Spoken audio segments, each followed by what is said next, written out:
Dolores tenía apenas 6 años cuando su mundo comenzó a tambalearse. En la vasta hacienda de los Asunsolo, la vida transcurría como un sueño. Los jardines estaban llenos de magnolias y las fuentes murmuraban suavemente mientras los rayos del sol doraban las columnas de mármol. Dolores corría descalza por los pasillos, su risa resonando como campanas de cristal. Su madre, una mujer altiva y hermosa, le enseñaba a tocar el piano en una sala repleta de espejos. Su padre, un hombre de porte solemne, la sentaba en su regazo y le narraba historias de reyes y castillos. «Este es nuestro mundo, Dolores», le decía, «y nunca dejará de serlo». Pero en 1910, la Revolución Mexicana estalló como un incendio implacable, quemando todo a su paso. Los rumores llegaron primero como susurros, luego como gritos. En una calurosa noche de verano, Dolores fue despertada por el eco lejano de disparos. Desde su ventana pudo ver las luces danzantes de antorchas y sombras moviéndose en la distancia. Su madre irrumpió en la habitación, con los ojos llenos de una mezcla de terror y determinación. «No hagas ruido, mi niña», susurró mientras envolvía a Dolores en una manta. La familia escapó esa noche, dejando atrás su hogar, sus tierras y su seguridad. En su huida, Dolores escuchaba los susurros entrecortados de los adultos. «Dicen que los rebeldes están saqueando las haciendas», murmuró un sirviente, mientras su madre apretaba su mano con fuerza. Cada paso hacia lo desconocido era como un latido ensordecedor en el pecho de Dolores. Una madrugada, escondidos en una pequeña cueva mientras pasaba un grupo de revolucionarios armados, Dolores vio a su padre llorar por primera vez. Era un hombre orgulloso que nunca mostraba debilidad, pero aquella noche su dignidad se derrumbó. «Nos han quitado todo», susurró, su voz quebrada. Dolores no entendía del todo lo que significaba perderlo todo, pero la visión de su padre llorando quedó grabada en su memoria como una herida abierta. Finalmente, la familia llegó a Ciudad de México, un lugar donde esperaban encontrar refugio. Pero lo que encontraron fue un mundo completamente distinto al que habían conocido. Su padre trabajaba largas horas en empleos modestos, mientras su madre vendía las pocas joyas que había logrado salvar. Dolores, que una vez había sido una niña despreocupada, ahora sentía el peso de una tristeza que no comprendía del todo. Una tarde, mientras caminaba con su madre por el mercado, vio a un grupo de niños vendiendo flores. Sus ropas estaban desgastadas, sus rostros sucios, pero sus ojos eran brillantes y llenos de esperanza. Dolores se detuvo a mirarlos, sintiendo por primera vez una conexión inexplicable. En ese instante decidió que algún día encontraría una forma de devolverle a su familia lo que habían perdido. Lo que Dolores no sabía era que ese deseo la llevaría por un camino lleno de gloria, pero también de soledad y sacrificio. La pequeña niña que una vez corrió por jardines llenos de magnolias ya no existía. En su lugar, nacía una joven con una voluntad inquebrantable, lista para enfrentar los misterios y tragedias que el destino tenía preparados para ella. Pero las sombras de aquella revolución, los gritos en la noche, y la imagen de su padre llorando nunca la abandonarían. Eran fantasmas que la seguirían, recordándole siempre que incluso los castillos más imponentes pueden desmoronarse con un solo soplo de viento. Cuando Dolores llegó a Hollywood en la década de 1920, el mundo parecía un lugar lleno de promesas. El aire estaba cargado con el bullicio de los estudios cinematográficos donde jóvenes soñadores se transformaban en estrellas bajo las luces de los reflectores. Para Dolores, Hollywood era una tierra de oportunidades, una posibilidad de dejar atrás las penurias que su familia había sufrido tras la Revolución Mexicana. Al principio todo parecía un cuento de hadas. Su belleza única, una mezcla de elegancia aristocrática y exotismo latino, capturó la atención de los grandes productores. Fue presentada en fiestas lujosas, donde el champán fluía como ríos y las risas resonaban en salones dorados. Pero Dolores pronto descubrió que detrás de las risas y las sonrisas, Hollywood ocultaba un corazón oscuro y despiadado. En esos primeros años, los estudios tenían el control absoluto sobre sus actores. Dolores era moldeada, no como artista, sino como un producto exótico para atraer audiencias. Los directores insistían en que su acento mexicano debía ocultarse, su piel aclararse y su cabello estilizarse para ajustarse a los estándares de belleza de la época. Cada día frente a la cámara era una batalla entre su deseo de ser auténtica y las demandas de una industria que solo veía en ella una imagen vendible. Mientras su fama crecía, su matrimonio con Jaime Martínez del Río se desmoronaba. Jaime, un hombre culto y sensible, comenzó a sentir que Dolores lo estaba dejando atrás, arrastrada por el torbellino de la fama. Las discusiones entre ellos se hicieron más frecuentes, sus palabras se volvían cuchillos en la oscuridad de las noches silenciosas. Una noche, después de una fiesta en la que Jaime bebió más de la cuenta, él le susurró con una voz cargada de resentimiento: «No eres más que una marioneta en un mundo que no te pertenece». El golpe final llegó con el estreno de una de sus primeras películas importantes. Aunque el público la adoraba, Dolores escuchó en secreto los comentarios de los ejecutivos: «Es hermosa, pero siempre será una extranjera. Nunca será una verdadera estrella». Esas palabras perforaron su alma, haciéndola sentir como si su éxito fuera una ilusión construida sobre una base inestable. Una noche, Dolores regresó a casa después de una agotadora jornada de rodaje. La mansión que compartía con Jaime estaba en silencio, pero no de la forma habitual. El aire se sentía pesado, como si algo invisible acechara entre las sombras. Al entrar en el estudio de Jaime, encontró una carta sobre el escritorio. Su corazón latía con fuerza mientras leía las palabras cargadas de desesperación. «Dolores, no puedo seguir viviendo en esta sombra que no es la mía. Me voy, no porque no te ame, sino porque no sé cómo sobrevivir a tu luz». Con un grito ahogado, Dolores dejó caer la carta y buscó a Jaime por toda la casa. Lo encontró en el jardín, tendido bajo el gran árbol de jacaranda que tanto amaba. Su cuerpo estaba inmóvil, sus manos frías.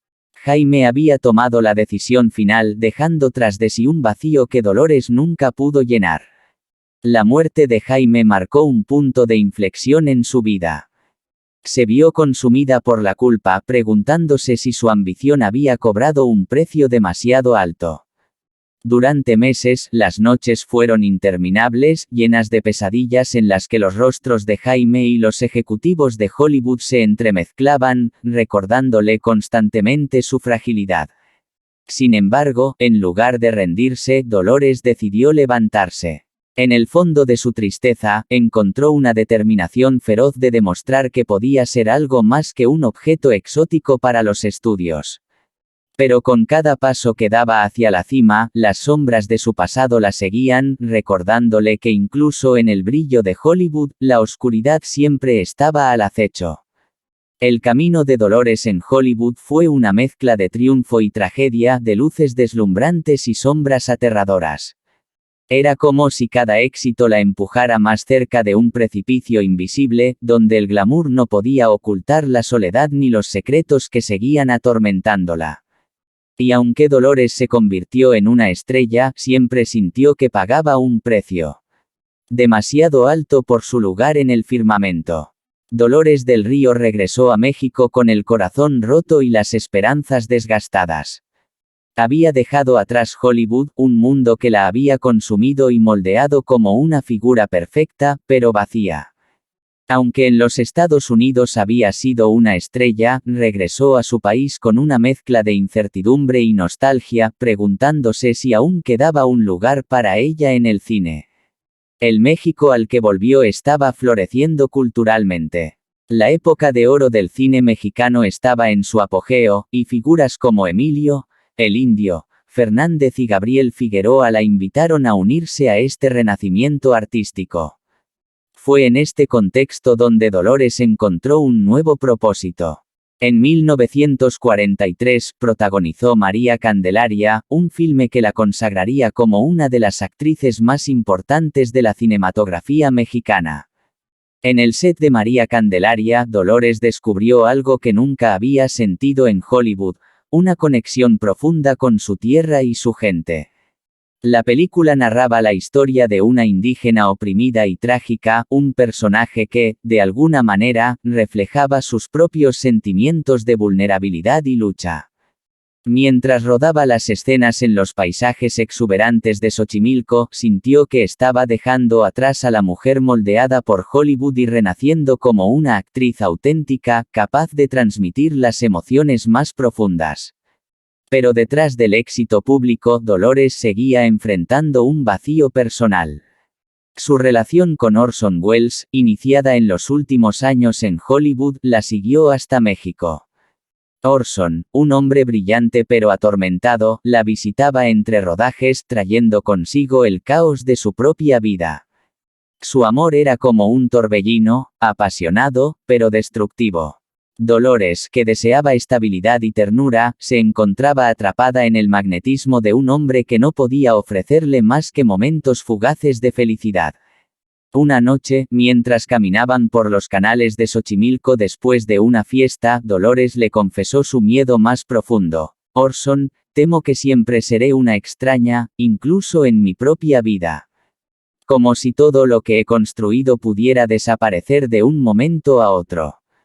Orson, con su usual mezcla de ingenio y crueldad, respondió, Dolores, no eres una extraña, eres un misterio. Pero los misterios no encuentran paz. Ese comentario la dejó con una sensación de desamparo. Poco después, Orson desapareció de su vida. Su relación terminó abruptamente, como tantas cosas en la vida de Dolores. Aunque él siempre le enviaba cartas ocasionales, nunca volvió a verla. En su soledad, Dolores se refugió en su trabajo, aceptando papeles que desafiaban sus límites y consolidaban su legado. A pesar de sus logros, Dolores enfrentaba otro abismo, el tiempo. Los papeles para mujeres de su edad comenzaban a escasear. En una industria que glorificaba la juventud, Dolores sentía que la belleza que una vez fue su aliada ahora era una sombra que la acechaba.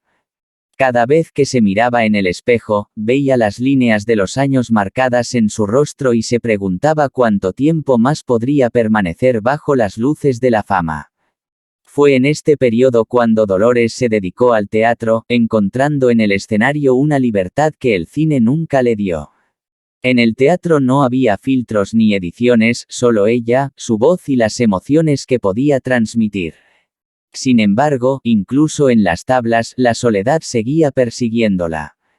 Las noches de estreno eran seguidas por madrugadas en habitaciones vacías donde el eco de los aplausos se desvanecía rápidamente, dejando un silencio inquietante.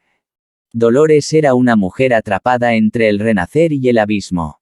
Aunque había encontrado un nuevo propósito en el cine mexicano, la soledad y las sombras de su pasado seguían acechándola. Cada logro era una victoria amarga. Recordándole que, a pesar de su éxito, la felicidad verdadera seguía siendo un espejismo distante. En su soledad, Dolores comprendió que el precio de ser una leyenda era alto, siempre sería admirada, pero nunca completamente comprendida. Su vida se dividía entre la mujer que el mundo veía en la pantalla y la mujer que, en la oscuridad de su habitación, soñaba con algo más, algo que parecía estar siempre fuera de su alcance. Para los ojos del mundo, Dolores del Río seguía siendo una reina. Su porte elegante y su mirada enigmática la convertían en un ícono, incluso en su madurez. Pero tras las cortinas de su vida pública, Dolores llevaba una existencia marcada por el silencio, los recuerdos y una enfermedad que se acercaba como un visitante no deseado. Todo comenzó con un leve malestar, un dolor punzante en el abdomen que ella atribuía al cansancio de su trabajo incansable en el teatro. Pero con el tiempo, ese dolor se convirtió en una sombra persistente.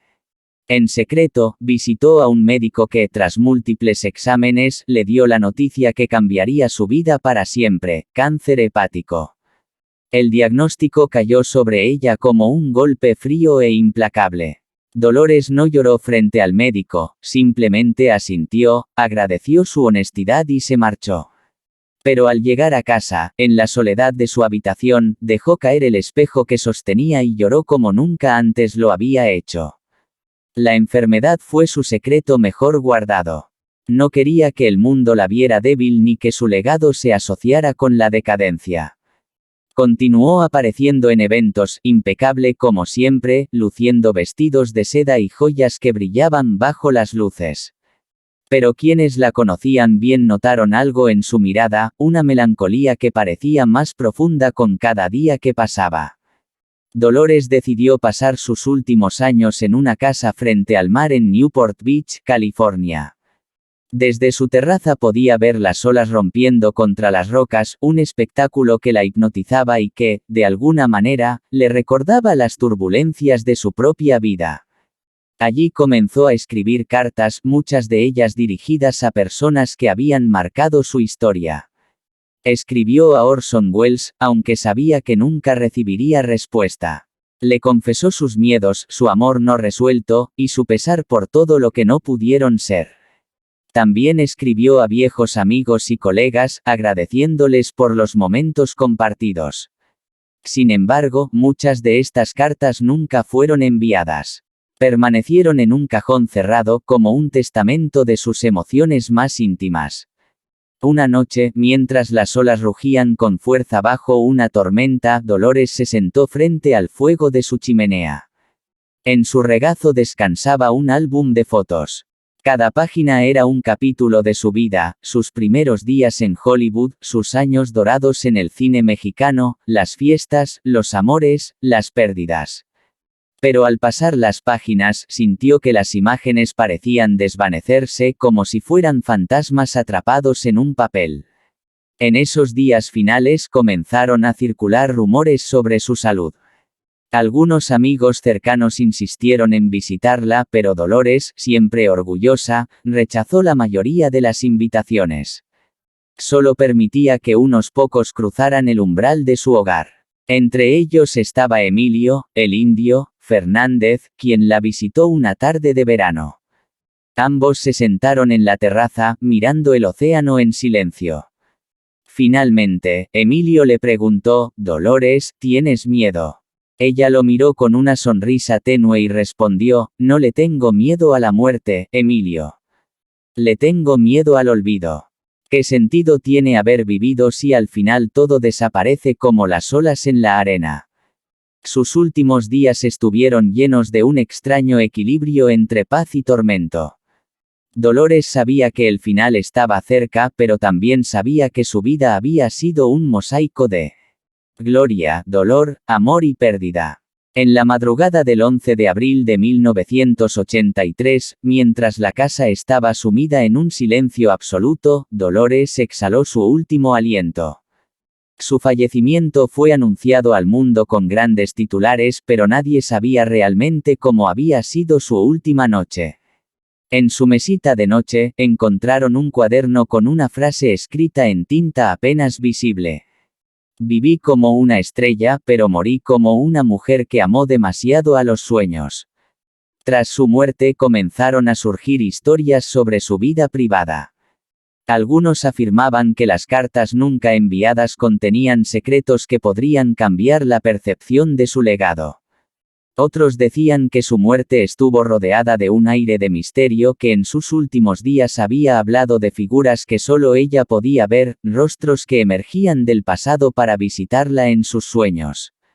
Pero tal vez el mayor misterio de Dolores del Río no estaba en cómo vivió o murió, sino en cómo logró transformar el dolor en arte, la soledad en fuerza y la muerte en inmortalidad.